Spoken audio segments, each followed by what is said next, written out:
Desde Bogotá, Colombia, les damos la bienvenida a su programa Creciendo Juntos, Familia y Escuela.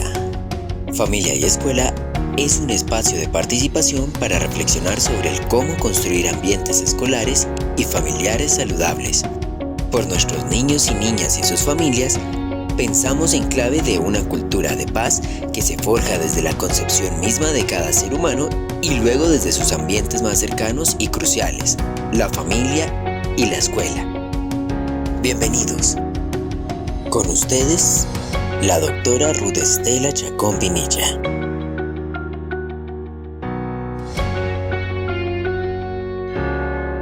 Bienvenidos a esta emisión de Creciendo Juntos, Familia y Escuela. Gracias por estar con nosotros, por acompañarnos cada domingo a construir ambientes familiares y escolares saludables para nuestros niños, nuestras niñas y nuestros adolescentes. Igual para toda la familia y para la escuela. Bienvenidos y vamos a empezar con una lectura muy conocida, Don Quijote de la Mancha, pero en una edición que es muy especial.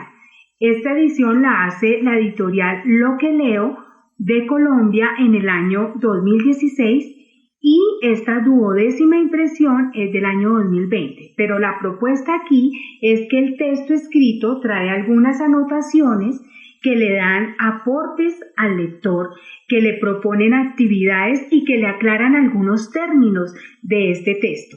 Entonces es una propuesta muy rica para disfrutar en familia. Empecemos a leer un fragmento de su primer capítulo, titulado Te presento al hidalgo Alonso Quijano y descubre cómo se convierte en el caballero Don Quijote de la Mancha. En un lugar de la Mancha, de cuyo nombre no me acuerdo, no hace mucho tiempo que vivía un hidalgo, que tenía una lanza, un antiguo escudo, un rocín flaco y un galgo corredor. Vivía en su casa un ama que pasaba de los 40 años, una sobrina que no llegaba a los 20 y un mozo que realizaba diversos trabajos. La edad de nuestro hidalgo rondaba los 50 años. Era de constitución fuerte, flaco de rostro, gran madrugador y amigo de la casa. En los ratos que estaba ocioso, que era la mayor parte del año, leía libros de caballerías, con tanta afición y gusto que olvidó casi todo el ejercicio de la casa y hasta la administración de su hacienda. Tanto le gustaban que llegó a vender parte de sus tierras para comprar estos libros. Con tanta lectura, el pobre caballero iba perdiendo el juicio y se desvelaba por descifrar el sentido de las palabras. En resolución, se enfrascó tanto en la lectura de estos libros que se la pasaba las noches y los días leyendo, y así, del poco dormir y del mucho leer, se le secó el cerebro, de tal manera que se volvió loco. Se le llenó la imaginación de todo aquello que leía en los libros, encantamientos, batallas, desafíos, heridas, amores, tormentos y disparates imposibles, de tal modo que creía que todas esas invenciones eran ciertas. En efecto, rematado ya su juicio, vino a dar en el más extraño pensamiento que jamás dio loco en el mundo, y fue que consideró necesario hacerse caballero andante e ir por todo el mundo con sus armas y caballo en busca de aventuras, imitando todo lo que había leído que los caballeros hacían, deshaciendo agravios y poniéndose en peligro para conseguir eterno nombre y fama.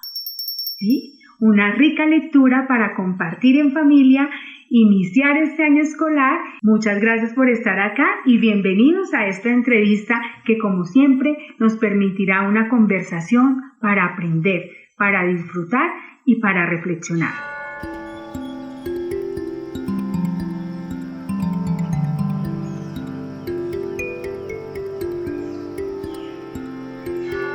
Bienvenidos a esta edición de Creciendo Juntos, Familia y Escuela. Hoy con un tema bien interesante para ese objetivo que tenemos, crear ambientes familiares y escolares saludables. por el bienestar de nuestras niñas, nuestros niños, nuestros adolescentes y de toda la familia. Hoy tenemos una invitada muy especial, una invitada que va a tocar un tema que estoy segura a todos nos interesa y es sobre los hábitos de estudio. Hoy nos acompaña Gina Paola Herrera. Gina, un saludo para Creciendo Juntos, Familia y Escuela. Hola Ruth, muchas gracias por invitarme y un saludo a todas las familias, a los niños, a las niñas y a los maestros que te acompañan en este maravilloso programa. Muchas gracias. Bien, quiero contarles que Gina actualmente es la coordinadora de la Unidad de Medios y Mediaciones Pedagógicas de la División de Educación Virtual y a Distancia de la Universidad del Bosque. Es una profesional con amplia experiencia y conocimientos en gestión de proyectos en el campo de la educación, la pedagogía, el currículo, la didáctica, la evaluación y la educación virtual. También en el uso de las tecnologías en educación, la formación docente y la investigación pedagógica. Tiene amplia experiencia en asesoría pedagógica, diseño instruccional y coordinación de procesos de creación por la educación virtual y el uso de tecnologías en educación. También participa en grupos reconocidos de conciencias en nuestro país y está inmersa en la orientación de investigación pedagógica en el área de orientación escolar de agentes educativos en temas de inclusión educativa, formación permanente de docentes, educación virtual, violencia escolar y habilidades sociales. Hoy está una experta en este tema que vamos a tratar y que estoy segura nos compete a todas las familias, a los padres, a las madres, a los cuidadores y también es de gran importancia para nuestros niños y niñas y más en este momento. Los hábitos de estudio cuando nos ha tocado asumir un reto de educación en casa y que probablemente estamos allí todos, pero cada uno con un rol específico. Entonces, Gina, bueno, bienvenida, te agradezco esta gran oportunidad de compartir contigo este escenario y sé que tus aportes serán de una valía inmensa para todas las familias y los maestros y todas las comunidades que nos escuchan hoy. Empezaré por preguntarte algo, Gina, y es, ¿qué es un hábito? Bueno, muy buena pregunta para iniciar esta conversación, porque muchas veces a nosotros como papás, incluso como maestros y más aún como niños y niñas, como estudiantes, nos dicen, bueno, usted tiene que generar hábitos de estudio, pero ¿qué significa eso? ¿Qué significa un hábito? Entonces, un hábito es aquella conducta que nosotros podemos tener como seres humanos que no necesariamente necesita planearse o pensarse mucho, sino que se hace de forma espontánea, Entonces es algo que resulta, podría decirse ya después, natural, es decir, hace parte de nuestra rutina, hace parte de nuestro vivir. Claramente cuando nacemos no traemos ya los hábitos aprendidos, sino que los vamos construyendo y desarrollando durante toda la vida. Se dice, por ahí los expertos hablan de que un hábito se crea y se desarrolla después de 21 días seguidos de repetición. Entonces, 21 días que hago la misma actividad, recomendable que sea con las mismas condiciones ambientales, de horario, de pronto algunas características ahí puntuales, también con cierta flexibilidad dependiendo del tipo de actividad. Por ejemplo, un hábito que usualmente pensamos iniciando el año, en los propósitos del año, es hacer ejercicio, ¿cierto? Entonces me voy a poner juiciosa, este año sí hago ejercicio. A bajar los kilitos que se... A bajar los kilos de diciembre, sí. Entonces, este año sí voy a hacer ejercicio. Entonces, para lograr ese hábito y de hecho adecuar el cuerpo, adaptarse uno al ejercicio o retomar tal vez, la recomendación es mantener ese ejercicio durante esos 21 días, todos los días trabajando. Sin embargo, el ejercicio requiere, por ejemplo, unos días de descanso porque el cuerpo también se cansa. Esos momentos incluso hacen parte de la generación de ese hábito.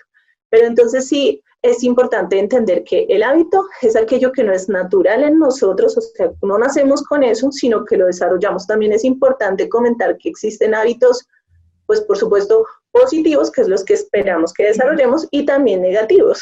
Entonces, por ejemplo, comportamientos que afectan el aprendizaje, que afectan muy bien el estudio independiente, como el uso de distractores, ya vamos a hablar seguramente sobre eso, pero que son actitudes que ya están incorporadas en el niño o comportamientos incorporados en el niño o en la niña que no le favorecen el aprendizaje, que no son tan positivas para su desarrollo, o para nosotros los adultos, por ejemplo, un hábito nocivo, fumar, que no nos favorece a nuestra salud.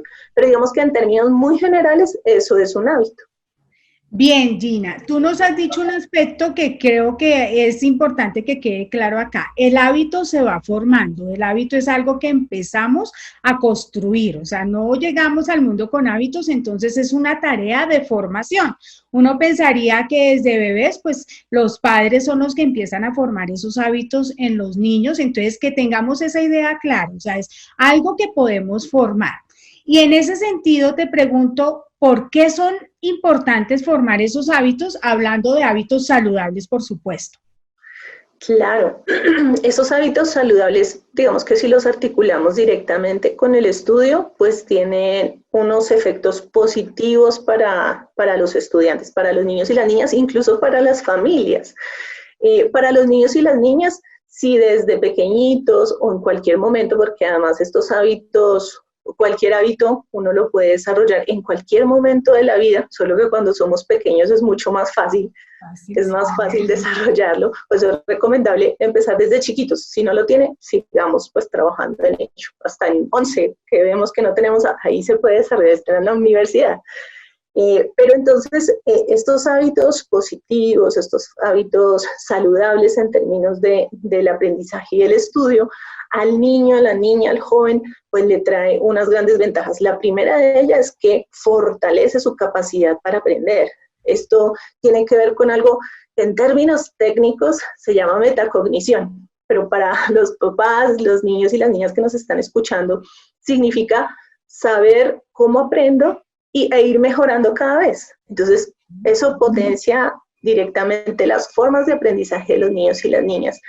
Va a aprender más fácil, más fluido, sin tanto estrés, va a comprender mejor los temas, el niño y la niña, va a poder realizar las tareas de pronto con mayor eficiencia, es decir, bien hechas, pero de pronto más rápido también, sin tanto estrés, también va a favorecer el desempeño, por supuesto, de los estudiantes, aumenta cuando se cuenta con este tipo de hábitos de estudio.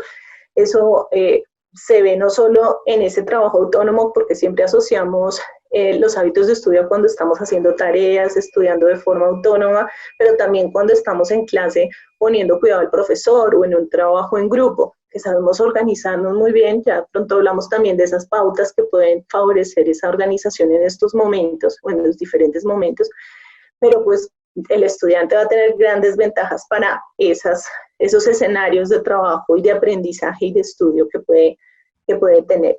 Eso para el estudiante pues grandemente ventajoso. Y para las familias pues también trae unas ventajas importantes. Dedicar ese tiempo, ya sean los 21 días o años o meses o más, en trabajar, en desarrollar los hábitos de estudio con los niños y las niñas, porque pues va a bajar el estrés familiar.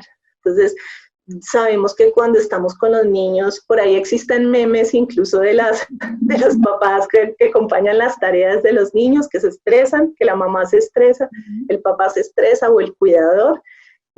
Cuando el niño tiene unos hábitos muy claros, pues eso necesariamente disminuye. O sea, no vamos a estar estresados que si hizo la tarea, que por qué no está concentrado, que por qué no entiende, etcétera, etcétera. Y el desempeño sube del niño, entonces nosotros como papás pues ya también estamos más tranquilos.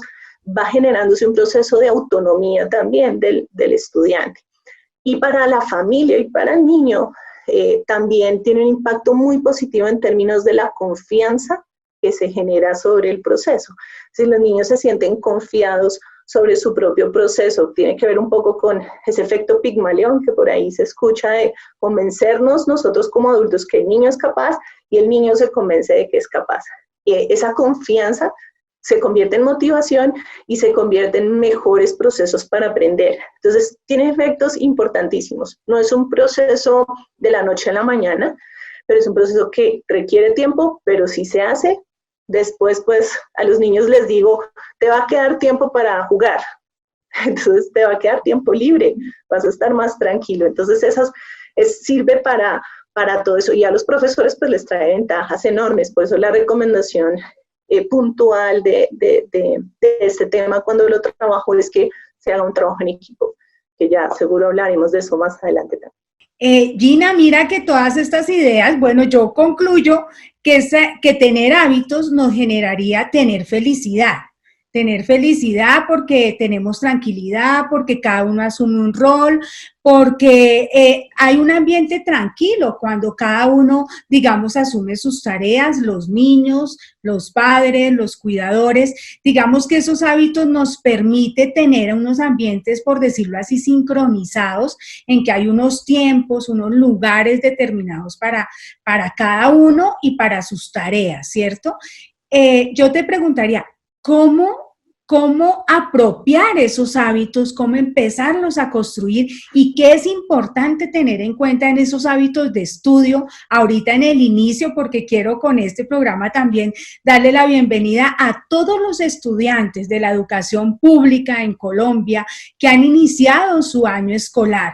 Algunos del calendario B ya iniciaron hace un mes en enero, pero ahorita están reintegrándose toda la educación pública en Bogotá y en Colombia. Entonces, con este también programa quiero saludarles, darles la bienvenida a un excelente año y pues una experta aquí que nos cuente cómo apropiar esos hábitos para generar felicidad en las familias y en los contextos escolares.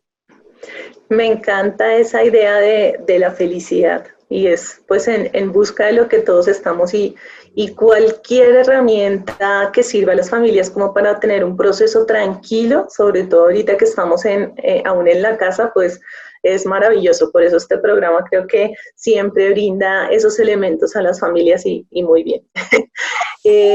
Entonces, bueno, ¿qué recomendaciones hay para generar estos hábitos de estudio en la casa? Usualmente cuando indagamos sobre los hábitos de estudio encontramos información relacionada con cuáles son los hábitos, ¿cierto? Cuáles son los hábitos que ahorita también podemos comentarlos rápidamente, pero cuáles son, qué significan, de pronto cómo los podemos incorporar, pero hay unas recomendaciones un poco más generales antes de entrar en detalle en cada uno de los principales hábitos que impactan ese aprendizaje o ese proceso de los niños y las niñas. Y es cuando vamos a trabajar con los niños, por ejemplo, ahorita que estamos empezando año, es un muy buen momento para empezar ese proceso, es excelente, aunque cualquier momento lo puede ser, pero este resulta muy favorable para iniciarlo. Es tomar al niño o a la niña y hacer ese ejercicio de revisión de, bueno, ¿qué pasó el año pasado? ¿Cómo es que es el proceso? Ojalá puedan hacer una conversación con los profesores de pronto para que ellos también les den ciertos elementos o tips para saber, bueno, es que yo noto que el niño se distrae mucho, yo noto que el niño tiene ciertos vacíos aquí, miremos cómo los incorporamos. Entonces, lo primero es qué queremos lograr con el niño o la niña, cómo lo vamos a hacer, en dónde necesitamos enfatizar y para qué lo vamos a hacer. Esto es importante dialogarlo, así sea el niño pequeñito, ¿cierto? Importante decirle, mira, vamos a empezar este proceso por estas razones, ¿tú qué opinas? Digamos que tener ese diálogo. Los niños realmente a veces como adultos creemos que no comprenden muy bien, pero sí lo hacen. Y es importante porque eso tiene un efecto en el cerebro cognitivo por allá, un proceso que existe por ahí que está relacionado con esa metacognición que me mencionaba ahorita, y es que seamos conscientes de lo que hacemos. Entonces, si a mí mi papá me pone un cronograma, un horario, me pone a hacer una planeación y yo como que no entiendo muy bien para qué eso, pues no va a tener el mismo efecto, no se va a apropiar, no se va a aprender y no se va a desarrollar el hábito. Entonces, lo primero es realizar ese ejercicio como de planeación consciente.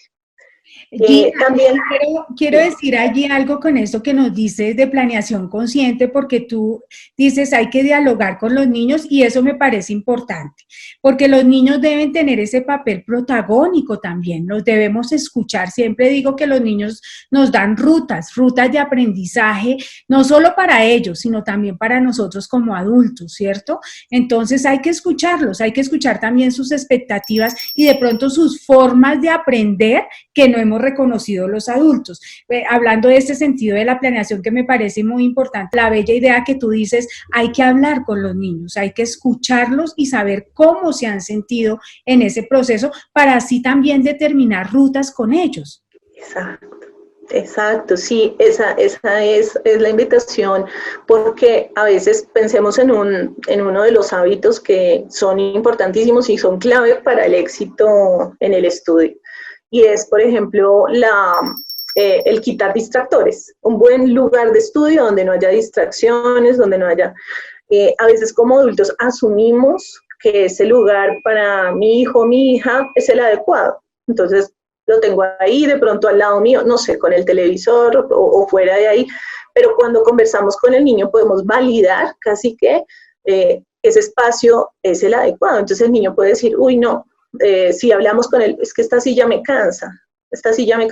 El niño no decía nada, pero miremos cómo te sientes más cómodo, ¿cierto? Uy, la verdad es que, no sé, la luz acá no me cansa, me arden los ojos. Podemos hacer un diálogo como muy cercano con ellos, incluso en un juego, como se lo imaginen ahí creativamente, pero sí lograr revisar con ellos esas formas o esos elementos que debemos tener en cuenta para esta generación de hábitos. Eso me lleva a pensar en la segunda recomendación, y es que uno es la planeación consciente en el diálogo con los niños y las niñas, pero el otro es la evaluación permanente y consciente también. Entonces, ir viendo si eso que planeamos nos funcionó como papás.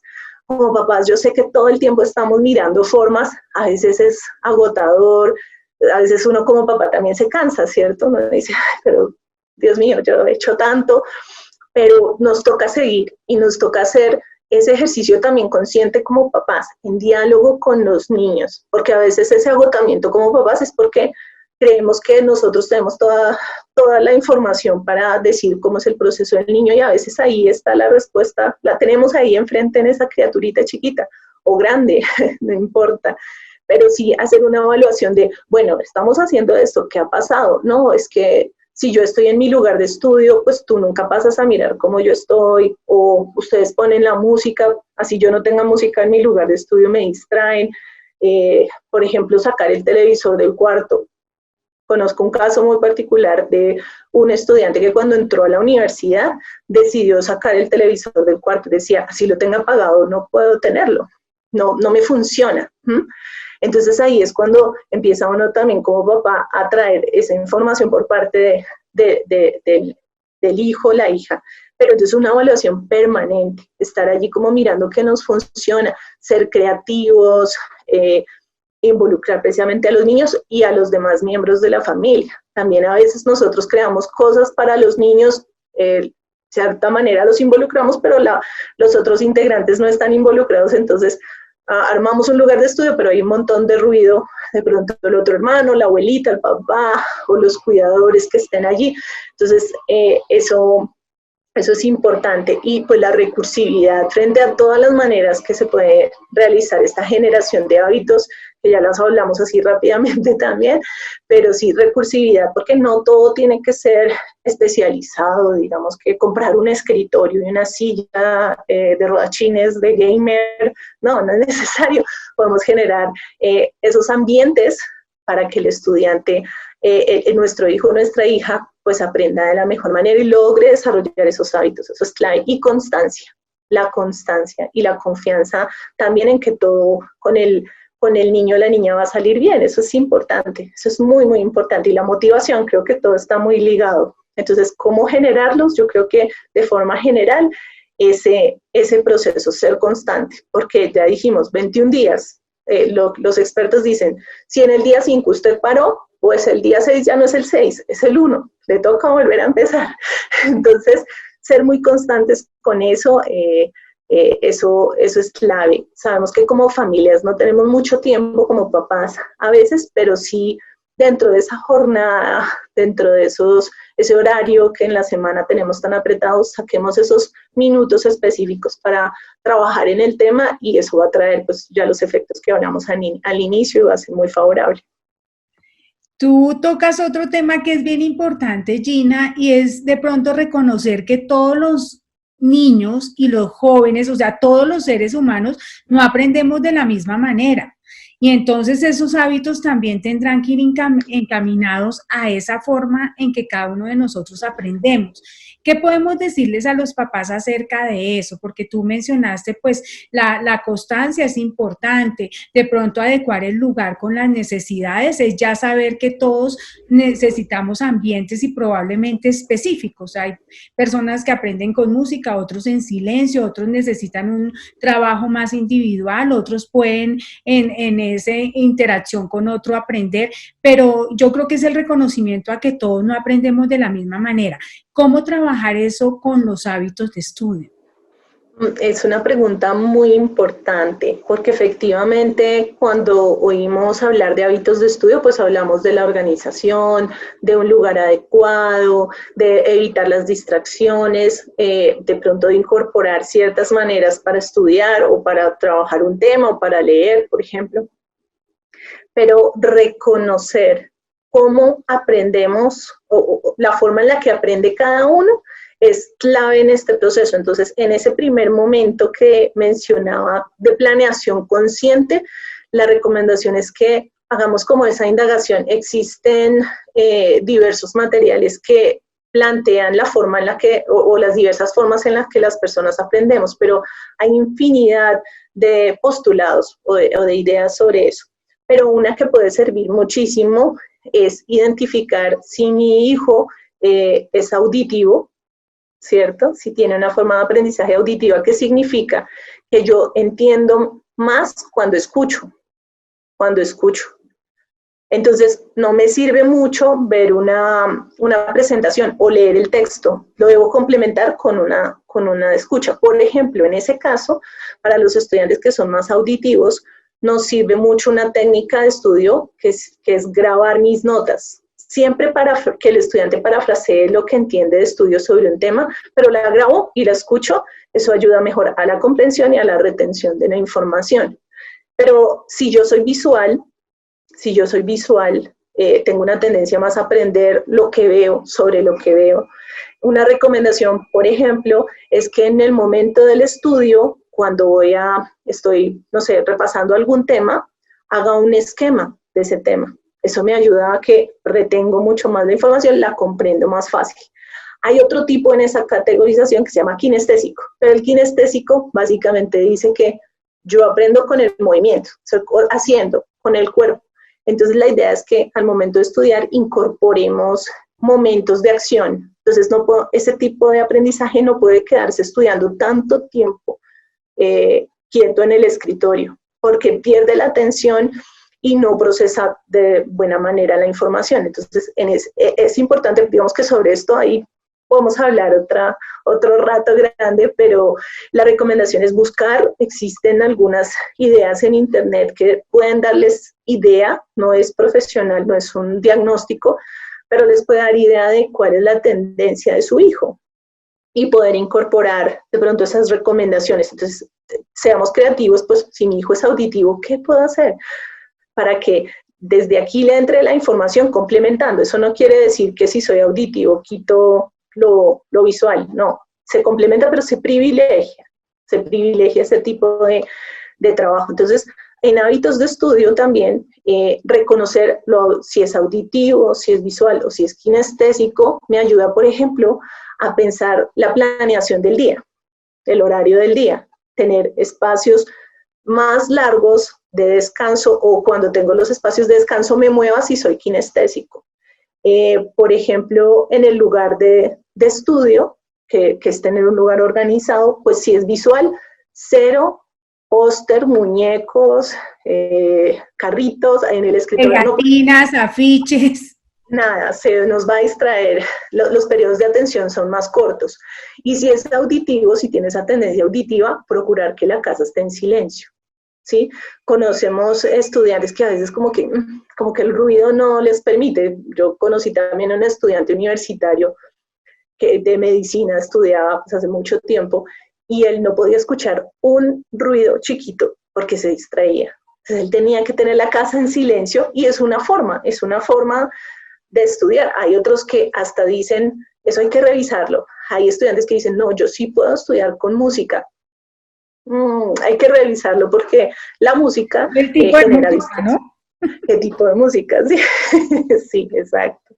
Entonces, esa idea de revisar cómo aprendemos, incorporarla ahí, como estarle prestando atención frecuentemente, como en esos momentos de evaluación también, estarle prestando atención. Esto significa observar muy bien a nuestro hijo, estarlo observando, estar identificando esos factores que pueden favorecer su proceso o que lo pueden obstaculizar. Eso es clave. Pueden buscar asesoría profesional, existen algunas, pero uno también como papá, como mamá, también leer ese instinto que tenemos que no falla nunca. También funciona porque pues tenemos esa observación fina con nuestros hijos, entonces sabemos cuando están bajoneados, todo eso influye, pues el factor también afectivo aquí es importantísimo, en esta generación de hábitos de estudio también es importante en cuanto a observar a nuestros hijos.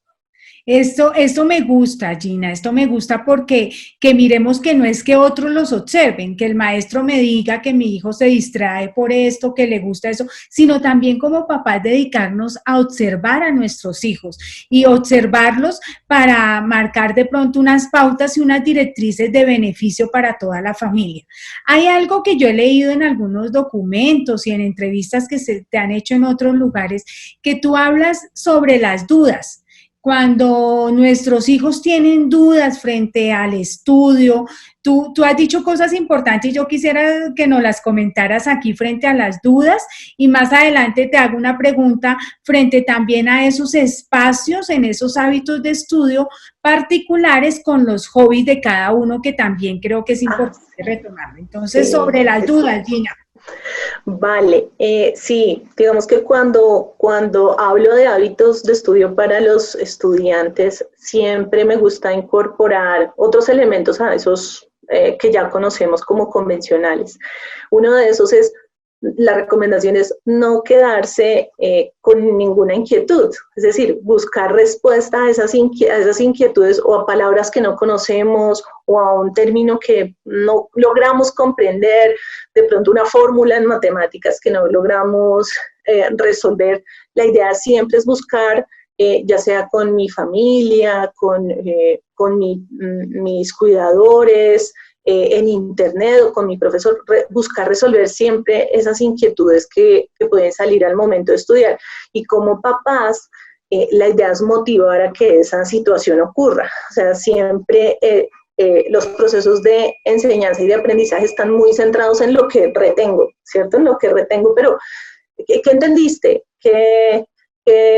Repíteme lo que leíste ahí o lo que viste, etcétera, pero muy pocas veces, oye, ¿qué te quedó faltando allí? ¿Cierto? O sea, que no entendiste, dime esta parte si está totalmente clara, darles también la tranquilidad a los niños de poder decir, no entendí, no entendí nada, ¿cierto? O no entendí cierta parte, y buscar la manera de que cada duda, cada inquietud quede resuelta, quede siempre chuleada, porque es importante que como papás o como cuidadores tengamos presentes que el proceso de aprendizaje es como un edificio. Es como un edificio. Si esta base está mal o si las vigas están mal, ya los demás pisos van quedando chuecos. Y ahí es cuando llegamos a sexto, donde la primaria pasaron muchos vacíos, llegamos a sexto y es donde mayor deserción o pérdida de años se da. Es uno de los grados donde mayor pérdida de años se da, pero es precisamente por eso, porque no resolvimos esos vacíos conceptuales o procedimentales que tenían que estar en la base. Cuando la matemática no está bien desde aquí, ahí es cuando los niños le cogen pereza, no es ni siquiera miedo ya, pereza. y no quieren saber de eso. Entonces, es tomarse los momentos como hábito en el momento del estudio, espacios específicos para saber, bueno, aquí tengo esta inquietud, ¿cómo la resuelvo? ¿Dónde hallo esa información o los recursos para resolverla?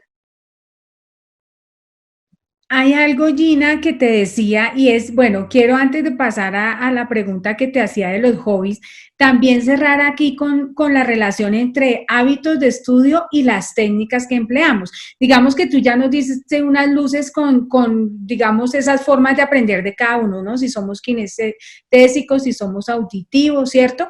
Pero también hay unas técnicas que nos pueden servir a todos para tener esos hábitos, para que esas formas de estudiar sean agradables, sean unas formas en las que haya comprensión también. Cuando hay comprensión de lo que los niños estudian o de los jóvenes estudian o un adulto estudia, pues hay también una forma de argumentar, de sentar una posición, ¿cierto? Entonces, ¿cuáles serían unas técnicas que nos podrían ayudar? Hay diversidad de técnicas, incluso diversidad de métodos para utilizar las técnicas. Por ejemplo, hablar de la lectura, técnicas para comprender mejor lo que leemos, existen diversas formas. Ahí lo importante es que generemos esos espacios para garantizar que lo que se lee, en el caso de la lectura, se comprende.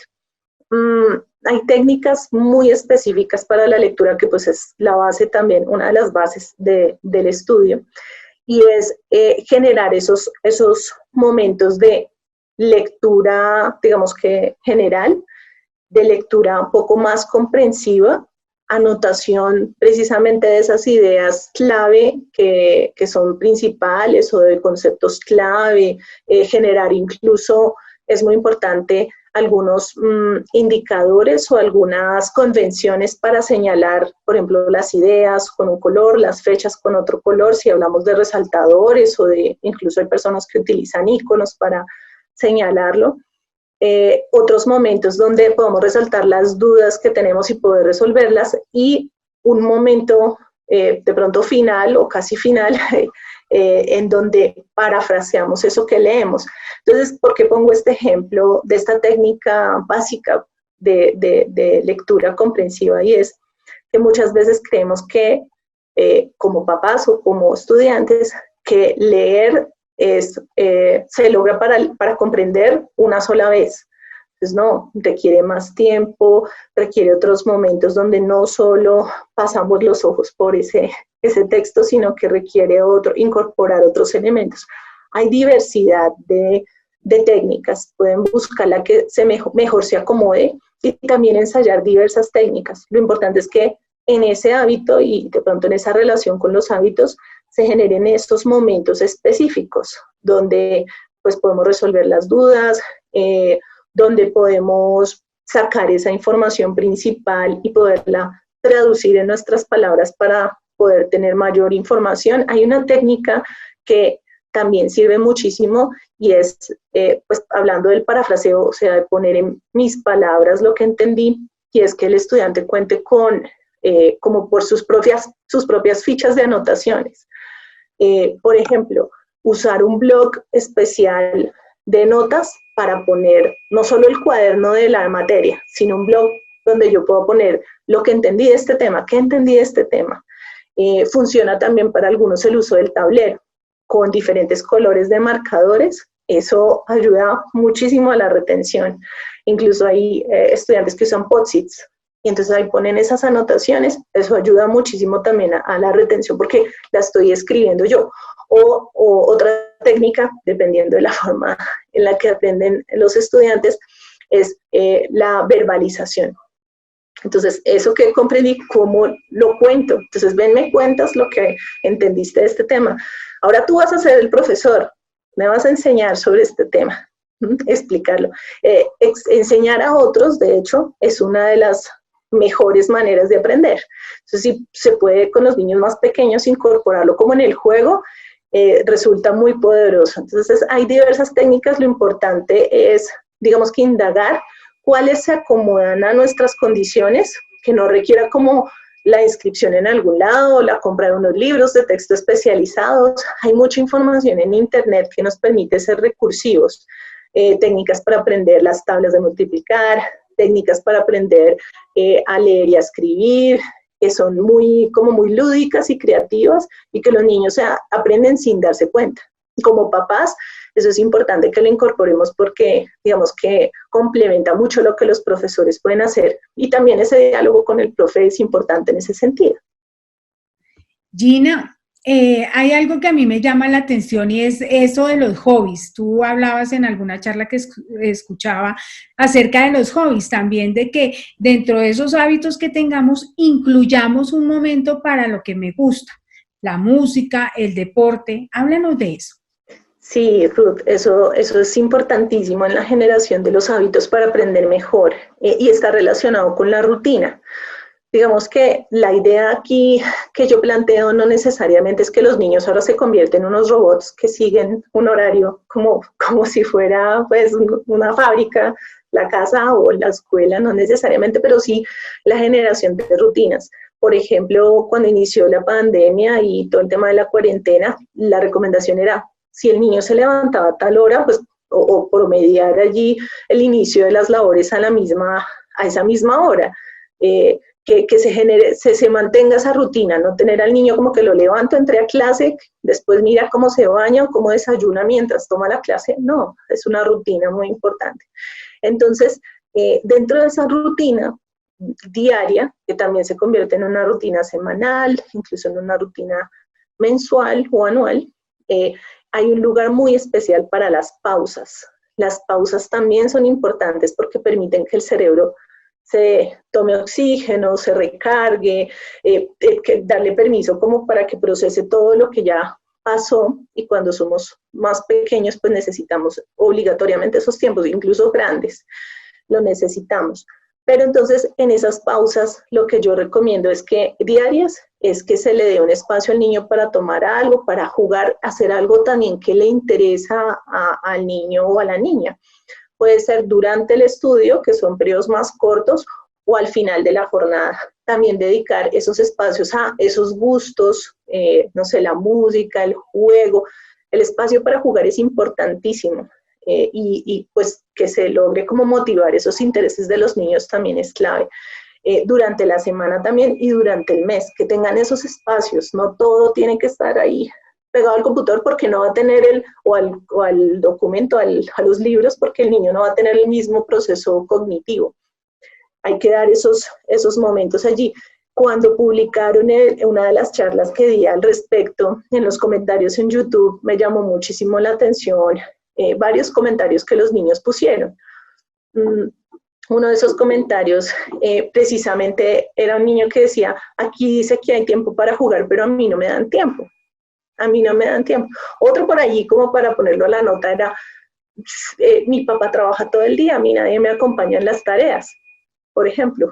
Que sé como ahí notita. Pero el otro comentario fue, digamos que revelador en el sentido en el que a veces creemos que tener al niño sentado estudiando desde el inicio de la jornada escolar hasta la final y llega a la casa y sigue, necesito que esté sábados, domingos, el niño va a tener mayor rendimiento.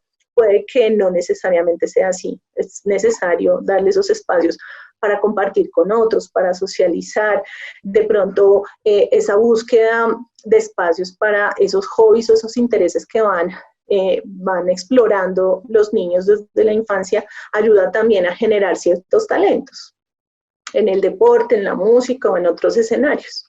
Y creo que aquí es importante también generar esos espacios en que hay un ocio, y un ocio que no se toma como un ocio donde tú no haces nada, sino también un ocio productivo porque estás haciendo algo que te gusta, algo que genera satisfacción.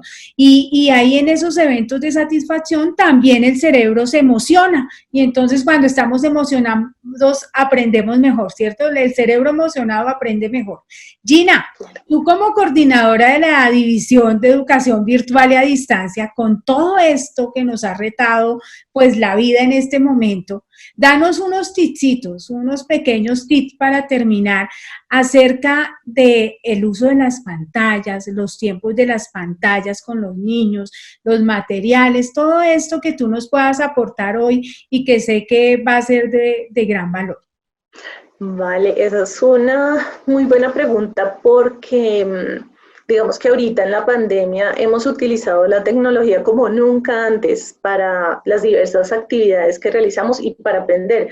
Y los chiquititos ya, digamos que desde la edad preescolar hasta la universidad, pues están obligados a utilizarla también en este proceso. Entonces, digamos que ha sido por la pandemia, pero la tecnología con todas sus ventajas, de pronto sus aspectos por mejorar, llegó para quedarse en este proceso, o sea, vamos a seguir utilizando. Entonces, ahí es importante que como papás tengamos y consideremos ciertas características para usar la pantalla, el computador, la internet, de pronto ciertas aplicaciones con nuestros niños.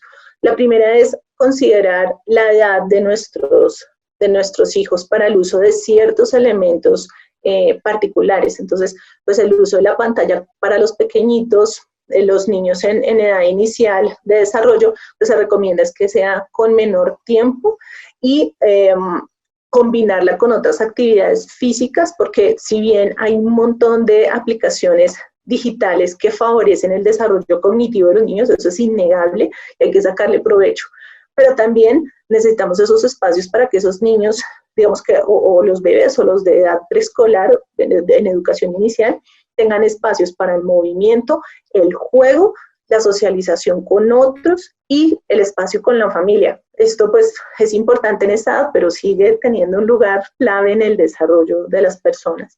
Entonces, la primera recomendación es ver ese uso de la pantalla de acuerdo con las edades, marcar pautas ya con los niños y las niñas más grandecitos, pues con los pequeños es general el hábito ahí sí importante del uso de los dispositivos especialmente, y con los niños más grandes generar esas reglas claras. Hay una recomendación muy importante frente al uso de los dispositivos con los niños y con los adolescentes, y es que muchas veces como papás les decimos, ese celular ya lleva todo el día en el celular, pero el papá está igual. El papá está igual. Entonces aplica para el celular y aplica para todo lo que son hábitos de estudio y hábitos de vida saludable, que es el ejemplo, como papás, poner un ejemplo también de uso de la tecnología. Entonces, no, ese TikTok, pero vemos a la mamá ya feliz en el TikTok, entonces es difícil poder dar una mirada o exigirle una mirada reflexiva sobre la tecnología a nuestros niños y adolescentes cuando nosotros no lo hacemos. Entonces es como bueno, no necesariamente te restringo todo, pero echémosle ojo, ¿para qué te sirve esto? ¿Cómo podemos sacarle jugo a esto? Eso me parece muy importante. Algo que trabajo también cuando hablamos de éxito en el estudio con el uso de la tecnología, es que nosotros como adultos tenemos un montón de imaginarios sobre los niños y los adolescentes. Uno de esos es que los niños nacieron con el chip en el pañal. Bueno, nacieron en un mundo tecnológico, sí, pero los niños y los estudiantes que recibimos en la universidad, por ejemplo, y los niños que ya vivieron la experiencia de uso de la tecnología para aprender, no usan, puedo afirmarlo con certeza, que no usan la tecnología con un propósito académico, o sea, para aprender. ¿Saben usar TikTok? Sí. ¿Saben prender el computador a los 10 meses y apagarlo y abrir Google? Sí. Y le usan el celular mejor que a uno, eso es cierto. Pero no lo saben usar con un criterio. Y eso es lo que nosotros como adultos debemos orientar, darles un criterio para poder filtrar. Sí, para poder filtrar información, tener cuidado en Internet, que es otro de los factores que hacen parte como de cuando uno es competente en lo digital, tener cuidado, es decir, sentirse seguro navegando en Internet.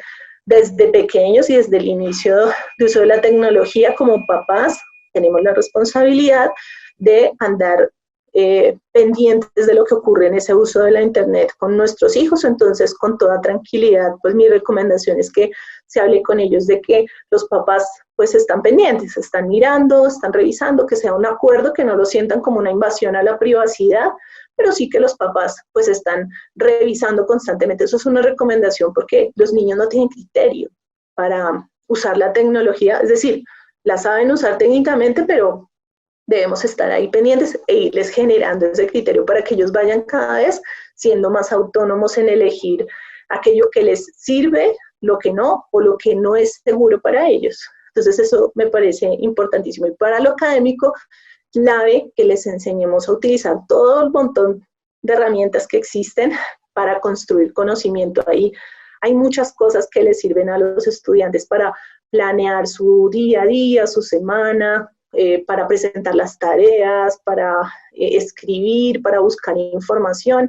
Son elementos clave que no solo se los dejemos a la escuela para que se los enseñen en la clase de informática o los profesores, sino que nosotros también lo trabajemos en casa porque esto ya hace parte de nuestra vida, de nuestro día a día. Gina, muchísimas gracias. Yo te agradezco el haber aceptado estar aquí en Creciendo Juntos, Familia y Escuela. Y bueno, unas últimas palabras para despedirnos de las familias, de las escuelas y bueno, decirles que aquí en este tema tan importante de hoy, pues queremos construir hábitos de estudio para un ambiente saludable en familia. Quiero que nos des un último mensaje sobre todo este tema y agradecerte de corazón el estar en este espacio. No, primero que todo, a ti muchas gracias por invitarme, pues por permitirme compartir estas ideas generales que nos podríamos quedar hablando mucho tiempo más, pero que son muy importantes para las familias. Y pues mi mensaje para las familias, para los maestros también, y para los niños y las niñas, los adolescentes, es que este proceso de aprender mejor no es un proceso exclusivo de los niños o de la escuela, sino que es un trabajo, es producto de un trabajo en equipo. Entonces debemos estar todos muy articulados, tener comunicación permanente, ser creativos, recursivos, buscar las mejores maneras. Cada vez que si no me funcionó, pues usemos otra, no quedarnos como allí en lo que no sirvió o lo que no funcionó, sino seguir mirando y eso siempre va a funcionar. También ser creativos, buscar, digamos que con lo que tenemos, cómo ser recursivos y también darle mucha confianza a los niños y a las niñas. Eso es lo fundamental, que ellos sientan y sepan que todos nacemos con las mismas capacidades. Solamente es que con esa constancia que en ese trabajo en equipo logremos, pues van a tener seguramente un éxito grandioso en su proceso académico. Entonces, muchos ánimos a todos en este inicio de año y pues felicidades a los niños pues que empiezan este proceso con estas ideas y a las familias y adelante. Gracias, Gina. Pues los invito a todos a seguir creciendo juntos, familia y escuela, en esa bella alianza en la que podemos forjar mejores ambientes, mejores presentes, mejor presente para nuestros niños y un mejor futuro también. A todos, muchísimas gracias por su compañía y los espero en una próxima emisión. Muchas gracias.